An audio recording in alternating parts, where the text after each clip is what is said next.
In this world, which may not be the fairest and most honest, but is very interesting, you can get money in different ways. You can earn it, or you can steal it. Stealing money is usually easier than earning it, so people are naturally inclined to steal, and some of them, as life shows, steal money quite successfully, thus appropriating the result of someone else's labor. Of course, this is not the most ethical way of getting money, but it is very simple and effective, especially in cases where theft is not punishable. Stealing money is, although not always and not everywhere, still a fairly easy way to get money, and therefore we encounter theft everywhere, practically at every step. Stealing is, of course, parasitism on someone else's labor, or rather, on the result of someone else's labor, which we love to appropriate for ourselves, and in general, we love it when someone works for us and for us. And in fact, if you think about it, you can come to the conclusion that it is very difficult for a person to build a society in which no one would steal anything from anyone, very difficult. It is difficult because it is impossible, at least for now, to eradicate, squeeze out, knock out or do anything else with people's desire to parasitize on each other. But we can limit people in their desire to steal something from someone, for example, the same money, by means of very strict, but fair, at least more or less, laws. Laws, my friends, make our world, the world of people, the world of money, suitable for human life. We cannot do without them, we cannot civilize a bald monkey without them. And it is laws that help us fight theft, if of course they work. And we need to fight theft, no matter how natural it is for us. After all, it is absolutely obvious that if everyone steals and cheats, our life will turn into hell, in which many of us simply will not survive.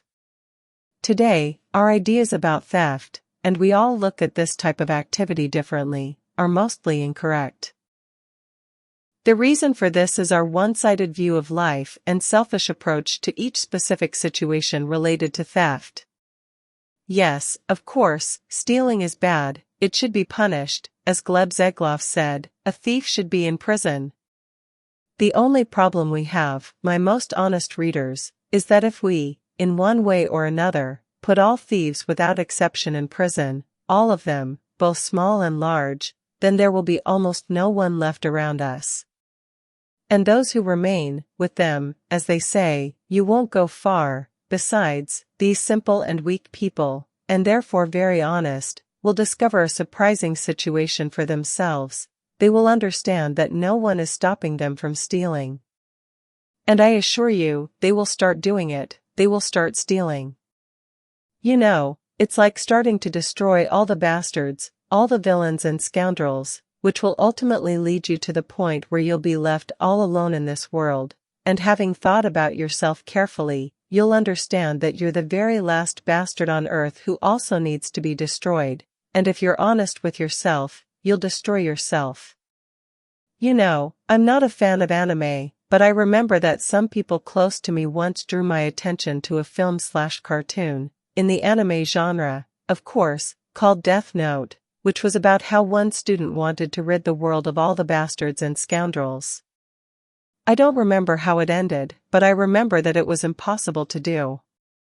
But it's entirely possible to minimize theft, and it must be done, with all our might, otherwise our society will degrade greatly. As for money itself, which is supposedly the source of all evil, and which supposedly provokes people to steal, there are such smart guys who think it is right to get rid of it. And some people even offer options on how to do this. The same Jacques Fresco with his Project Venus suggests giving up money. An interesting approach, however. It turns out that in order for people not to steal money, this money must be given up, that is, one should fight not the cause of the problem, but its consequence, seeing in it, in the consequence, the cause. This reminds me of our medicine, which does not so much treat a person as relieve him, and for a time, from pain, and for which it is important, because it is profitable, to constantly treat a person, and not cure him of diseases. But friends, the problem is not in money, the problem is in a person, and in a society that cannot cope with theft. And here I remember another film, an ordinary film, a Hollywood one, called Enemy at the Gates, in which one of the characters said, "It is impossible to create a new man." We so wanted to create a society of equality and brotherhood, where no one envies anyone, but there will always be a reason for envy. Love, friendship, when you don't have them, how you wish you had them. In the world there will always be rich and poor, talented and untalented, lovers and lonely people. The quote is as accurate as the translation of the film. So, in relation to our topic, I can tell you this: we will always have something to steal. Not money, but something else we will steal from each other, and not only steal, but we will also thoroughly harm each other, simply because we are such creatures by nature, such imperfect, aggressive, cruel, greedy, selfish and so on. Therefore, of course, we should fight theft, the theft of money in our case, but very carefully, very competently, very subtly, so as not to ruin the lives of millions of people, supposedly wrong, vicious, dishonest, unnecessary, from our point of view. People have stolen, steal and will steal, because they are people, but theft should be competently punished and especially condemned, so that our culture does not condone theft, but condemns it. And what is even more important? We must explain to ourselves, first of all, and to other people, secondly, why it is still not worth stealing, even if you really want to. In our modern society it is practically impossible to do this, because all those freaks who steal millions and billions of money today, they advertise theft with their actions, they serve as an example for millions of people, they do what destroys our society, and we all see it. But they cannot help but steal. All these oligarchs, officials, and other elements of the fat stratum of society, they cannot help but rake in the dough with their raking rakes. Because these people came from the bottom, they are, for the most part, uncultured, immoral, uncouth, primitive, cowardly. In general, these are yesterday's serfs. They are not gentlemen by nature, but serfs. Not all, of course, but many, because many of them steal money absolutely irresponsibly, harming their own habitat. So, as they used to say in ancient Rome, there is no worse master than a former slave, so decide for yourself whether those masters who openly, brazenly, cynically, barbarically steal, thus causing great harm to society, are slaves. In such cases, I always proceed from the definition of who exactly the person is stealing from, giving an assessment of his actions. If a person, being the owner of some large plant or company, or country, steals money from his plant, from his company, from his country, then either it is not his plant, not his company, and not his country, or we are talking about a slave, a serf who does not understand that he is stealing from himself. Just think about the meaning of stealing from yourself. Let's say you are the president of a country, and despite the fact that you can be re-elected, you nevertheless understand that after the end of your term in office, you will remain a respected and honored person who will be protected until the end of his days, and who will receive a solid pension. In general, you feel that the country under your control is really your country, and that by developing and strengthening it, you are taking care not of someone else's, but of your own home. Why in this case should you steal money from it in huge quantities, transfer it to other countries, and then run away there yourself? In another country, you will no longer be number 1, number 2, number 3, you may well not be a respected, protected, and honored person there at all, because they have enough of their own queens. Isn't it better to be a leader, even of a small tribe in Africa, whom everyone worships and serves, whom they honor and respect and promise to take care of until the end of his days, even after his powers end, than to be one of many moneybags, even in one of the most prosperous countries in the world? You see, a slave doesn't care what rank he is in society, he just wants to fill his stomach, buy more fashionable shit, and have fun to his heart's content. But for a master, this is important. It is very important to feel part of the elite, part of the force on which the fate of this or that society depends. A master does not want to obey anyone in anything, but for a slave it is normal when someone decides for him what and how he should do. Do you understand now from what position one should reason about all this corruption, about all this colossal theft of money, which is talked about so much today? A simple worker will drag everything and everyone from the factory simply because it is not his factory, it is the factory of the goat boss, whom he hates, who yells at him every day and pays him a beggarly wage. But if this worker understands, and especially if he feels that the well-being of the factory will have a most direct positive effect on his own well-being, then he will have a reason to behave more responsibly, and he will not saw off the branch on which he is sitting. When a person steals money or something else, he appropriates the result of someone else's labor. The key word here is someone else's, that is, someone once did something for themselves, and you appropriated it. But stealing food from a chicken that lays golden eggs for you, not just anyone, but for you, is stupid, because by stealing food from it, you deprive yourself of the result of its labor, that is, you steal from yourself. And if you steal from yourself, then you are either an idiot, or you are not the owner of what you have, you are simply listed as the owner of this something. Perhaps, friends, this is why stealing budget money is not theft, and giving and taking bribes is not corruption, because people who steal and give bribes do not feel like part of the system in which they live. And if my factory is not my factory, my company is not my company, and my country is not my country, then why the hell do I need to care about it? If the system is set up only to barbarically exploit people, then people will not only not care about it and protect it, they will hate it. And stealing money in a system that is hostile to you is not just not immoral, it is also pleasant, it is even a feat, it is a fight against evil with its own methods.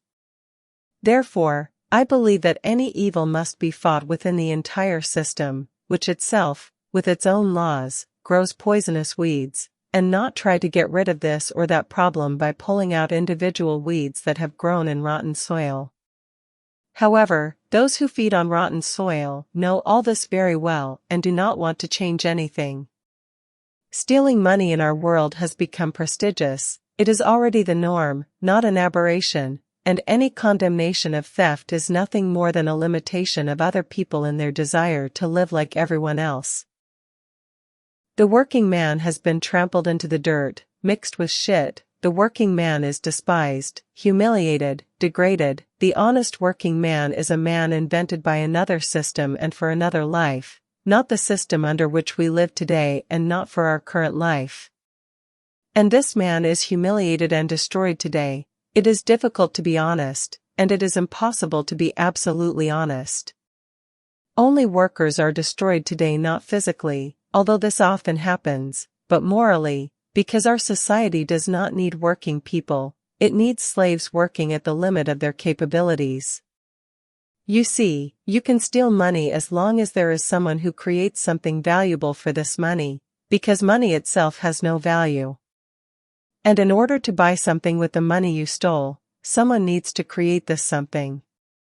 Well, since those who create something for various reasons are becoming fewer and fewer, and the appetites of thieves are growing uncontrollably, they have to bend all workers lower and lower, forcing them to work almost for food, and even then for shitty food, in order to continue to appropriate the results of their labor. When people steal money, they appropriate the results of someone else's labor, you understand, someone else's. What does this mean? But take a broader look at this issue. Yes, we have been doing this throughout our history. We people have always been willing to appropriate something of someone else's, preferably everything. If not this way, then that way, not by stealing, then by wars, deception, legitimate violence in the form of law, we have always grabbed someone else's. Our entire civilization is built on exploiting each other, one way or another, and stealing money is just one form of manifestation of our parasitic and aggressive nature. People cannot help but steal, just as they cannot help but fight, deceive, kill other people, because we, people, are born, among other things, for this. But we can minimize the manifestation of our undesirable traits, and we do this to the extent of our desire and to the best of our ability. But we are not able to completely give up something pleasant and convenient for us. By stealing money or something else valuable that, is lying around, we provide ourselves with the resources we need to live in the most energy-efficient way. Is there a difference between working hard every day for several hours, and then, at the end of the month, receiving what we call a salary and buying what you want with this salary, and getting what you want right away, right here and now, by stealing it, or by stealing the money with which you can buy this something? In my opinion, there is a difference, and what a difference. Although I believe that living more or less honestly is not so difficult, uninteresting, and terrible, but our modern culture, which is currently in decline, provokes a person to a dishonest life in every possible way. Yes, it is easier to steal than to earn, but you can live quite happily without stealing. But if you live like that, then society will start to bully you, a society that swallows everything that professional propaganda feeds it. It will bully an honest person, because in our society an honest person is a loser. Or am I wrong, or do people respect their honesty, or do women dream of selling their fur to honest workers, and not to thieving oligarchs, or do television and cinema fight theft in every possible way, when they show bandits and swindlers in the best possible light? Maybe I'm wrong, I don't know everything about this life yet.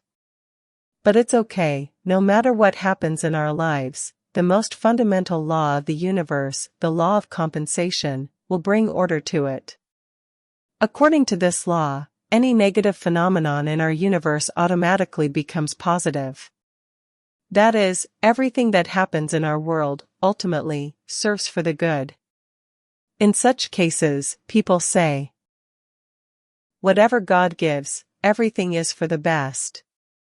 Stealing money causes great harm to some people, and brings good to others who steal, unless they are taken by the ass. But since stealing is practically no longer condemned, people only limit each other in this activity. The time will come when such a parasitic model of society will cover this very society with a copper basin. Thieves are already stealing from each other because they have no one else to steal from, poverty has already been robbed, and simple brainless people parasitize on each other as best they can. They howl and then whine about the life they arrange for themselves, but they still do not change for the better. Yes, but what? How is it that others are not allowed, but I can? This is how a simple person who steals small things reasons. An oligarch stole millions, he should be shot, and a mechanic stole something insignificant, he is a saint. He has nothing to eat, he has the right. Your own shit, it does not smell, and you can sit up to your ears in shit and be shit and not worry about it. Stealing is in our blood, and not stealing is in our culture. It should have been, and was, and happens from time to time, but now it is not. Now we do not feel lousy when we steal. The only thing we have in common is that we have different friends. Some can steal millions, while others can steal small things. In general, I am sure that the system will sooner or later balance itself out, and the global parasitism of everyone on everyone will be replaced by global creative activity. After all, something needs to be created, built, produced, in order to then steal it, right? Yes, friends, once again I have to repeat that people are inclined to steal by nature, and everything else is done by chance and the conditions in which this or that person lives. It is not for nothing that they say that chance makes a thief, because inside we are all parasites, and certain external irritants cause certain reactions in us. And it is especially difficult for us to refuse something good, as we understand it, this good. Is it bad to get the maximum desired with a minimum of effort? As long as there is something and where to steal, therefore it is necessary for someone to work and produce something. Otherwise, if everyone starts stealing, then there will be nothing to steal, there will be no one to produce, everyone will only do one thing, steal. Fortunately, people can be intimidated and their brains washed, or rather, judging by our current reality, most people can be brainwashed, and those whose brains cannot be washed can be intimidated. A frightened person will work because he wants to live, and the one who made him work will parasitize on him. Therefore, there are those who produce, and there are those who steal, take away, confiscate, take away, that is, appropriate the result of someone else's labor.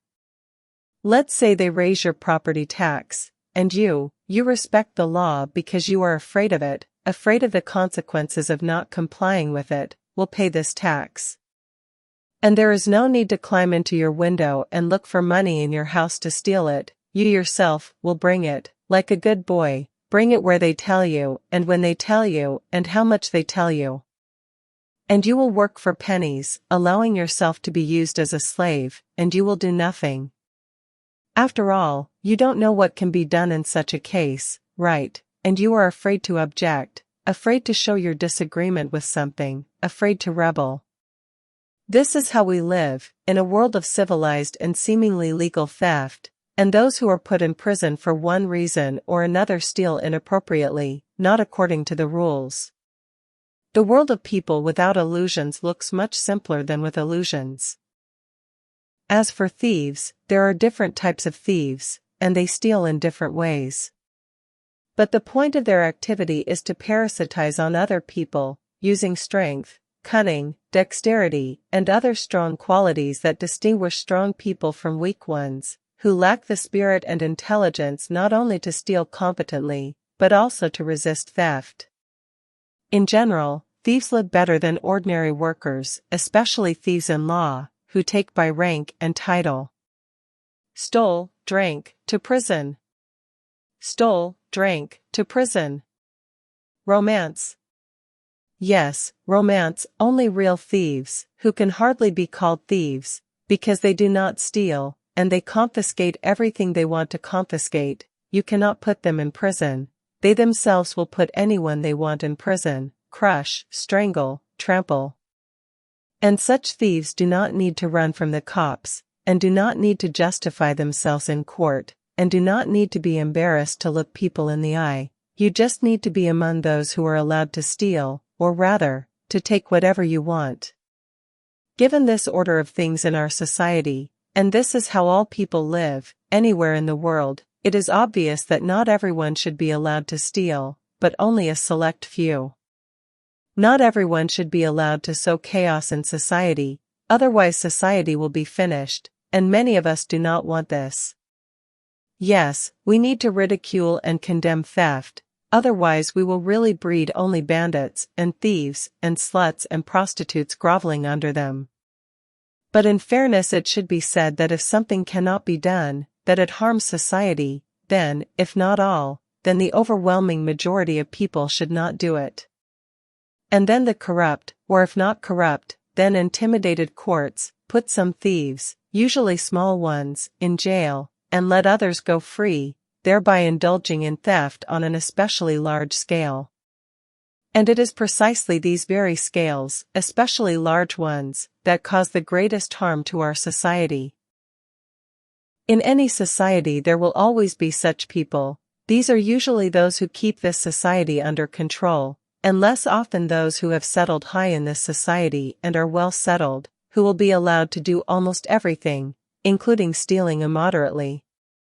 But such people, they steal, and if again, to be more precise, they appropriate something for themselves, wisely, without harming the entire system as a whole. When everyone starts stealing, then theft threatens the existence of the entire system, and all those people from whom it is formed. That is, a large biosystem called a state, or a smaller biosystem, if we are talking about some company, becomes ill with theft when, firstly, everyone in it starts stealing, and secondly, when the leadership of a country or a company starts stealing thoughtlessly, harming the system it controls, this leadership. And if this disease is not treated, then the system will perish.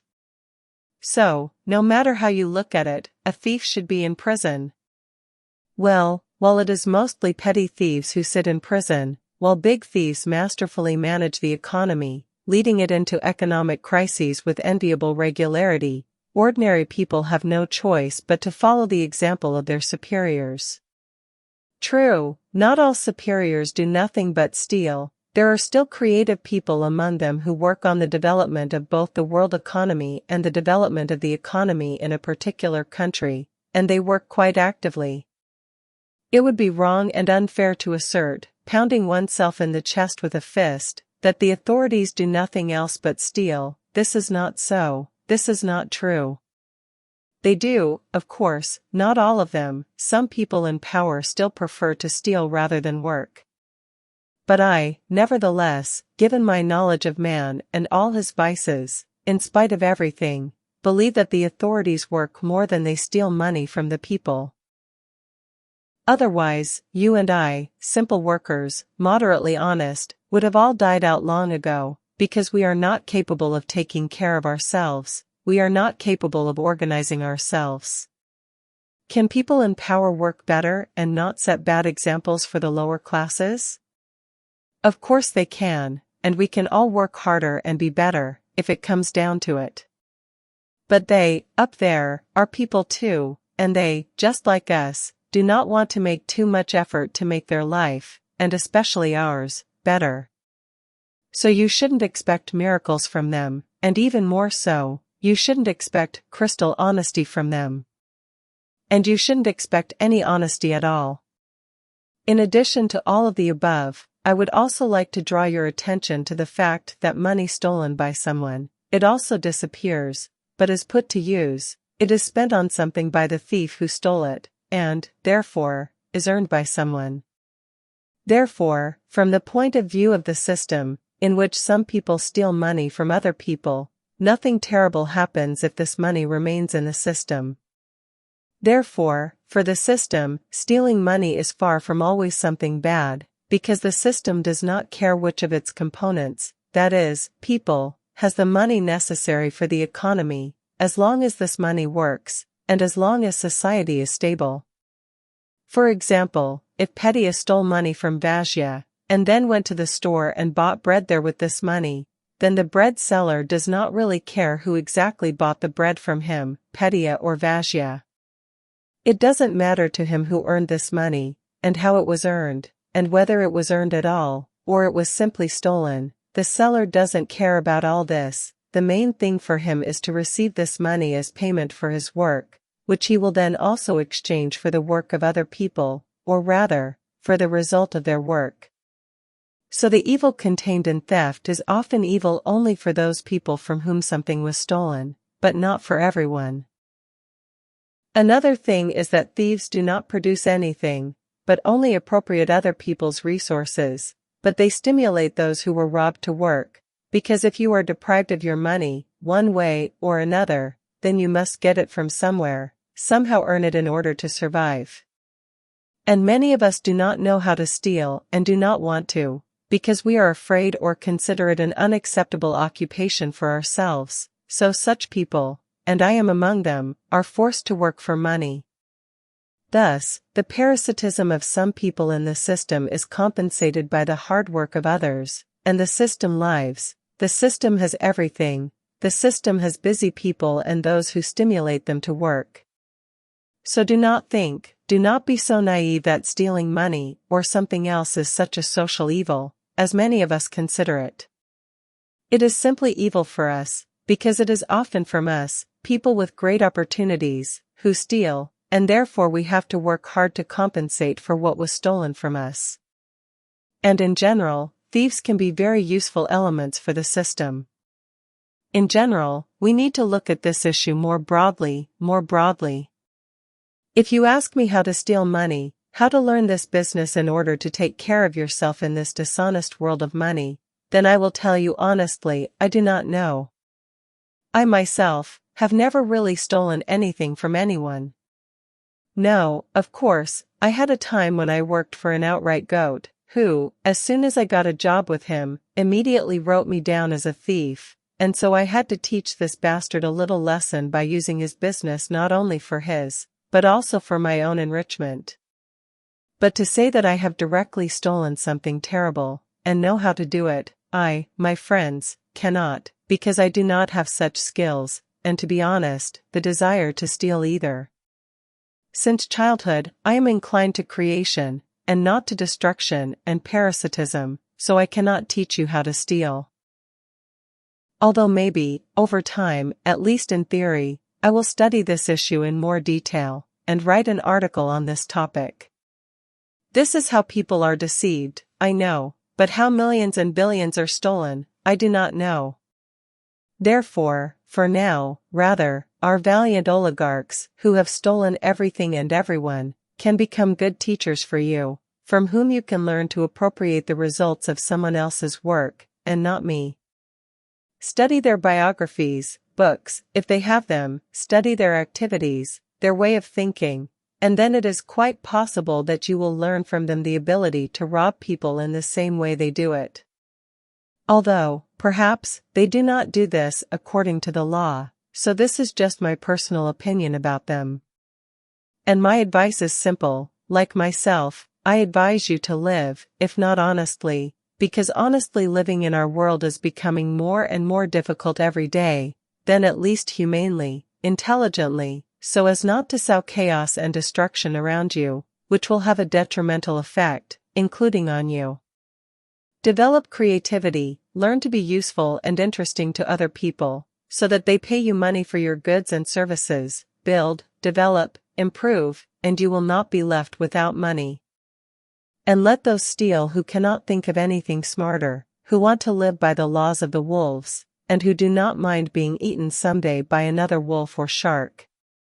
Our system may be rotten, and the culture is in decline, but each of us, being a sensible person, can make such a decision, in a given situation, which he himself considers correct, right, fair.